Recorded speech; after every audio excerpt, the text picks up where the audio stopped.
किल्ले रायगडाच्या पायथ्याशी काही अंतरावर वाकुक्षी नावाच्या छोट्याशा गावात धनगराच्या कुटुंबात आपला पती आणि छोट्याशा बाळासोबत हिरा राहायची.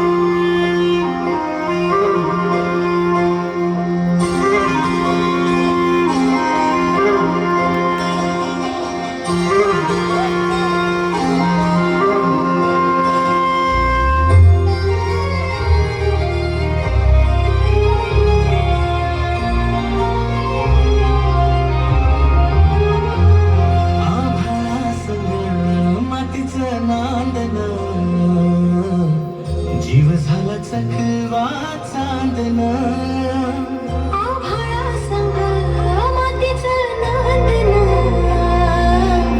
जीव झाला चकवा चांदन दिवसाच दिस त्यात तारया नभामध्ये दिवसाच दिस त्यात तारया नभामध्ये हो जगन हे न्यार झालं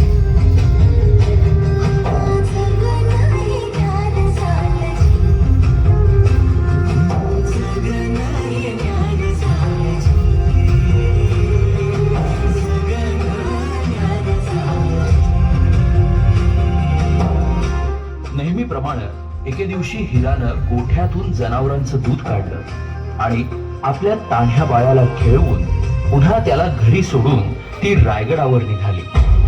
तो दिवस होता कोजागिरी पौर्णिमेचा.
बघता बघता संध्याकाळ झाली आणि गडाचे दरवाजे बंद झाले. या रायगडवाडीची आहे. माझं बाळ एकलंय घरला. रातभर नाही इथे राहिले तर भुकीने त्याचा जीव. पण माझं बाळ आई भावाने राहील पाठीशी उभी. आई बाबानीला समधीकडे पोचता येत नाही म्हणून तर तिने आई बनवली. आणि माझ्याच बाळ दमलेला जीव पुन्हा उमलून येई. कानी येते हाक जेव्हा आई आई आई आई आई आई आई आई आई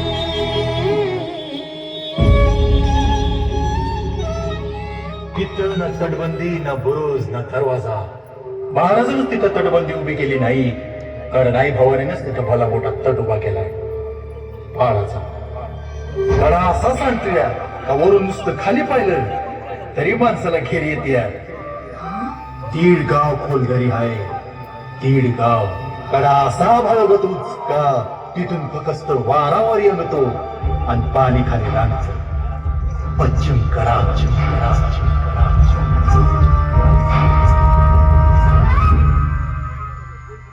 राज आज्ञेमुळं दरवाजा उघडणं शक्य नसल्यानं तिचं म्हणणं कुणीच ऐकेना. आता हिराच्या डोळ्यासमोर येत होतं ते म्हणजे तिचं घरी एकटं असलेलं तान्हं बाळ.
अतिशय सुंदर